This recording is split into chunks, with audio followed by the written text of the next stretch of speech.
dodgy contracts, jobs for their mates and cash for access. And who's at the heart of it? The Prime Minister, Major Sleaze, sitting there.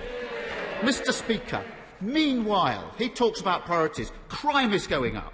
NHS waiting lists are at record levels and millions of people are worried about their jobs, including Liberty Steel.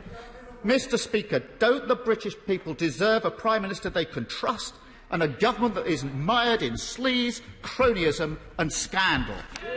Mr Speaker, last week he came to this chamber and he attacked me for talking to James Dyson about ventilators, where we're now sending ventilators to help the people of India. And the following day, Mr Speaker, the Labour front bench said that any Prime Minister in my position would have done exactly the same thing.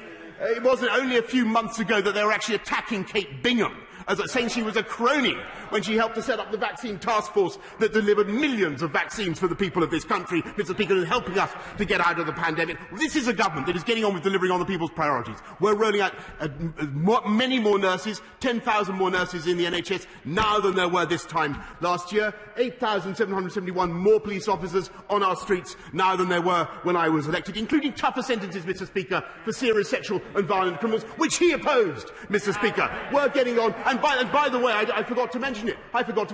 Last night, our friends in the European Union voted to approve our Brexit deal, which he opposed, which enables us not just to take back control of our borders, Mr Speaker, but to deliver free, which it does, which he fervently opposed, enabling us, amongst other things, to deal with such threats as the European Super League, Mr Speaker, but it enables us to deliver free ports in places like Teesside, and above all, taking back control of our country has allowed us to deliver the fastest vaccine rollout in Europe, as he well knows, Mr Speaker, which would not have been possible if we'd stayed in the European Medicines Agency, which he voted for. Mr Speaker, week after week, the people of this country can see the difference between a Labour Party that twists and turns with the wind, that thinks of nothing except playing political games, whereas this party gets on with delivering on the people's priorities, and I hope that people will vote Conservative on May the 6th.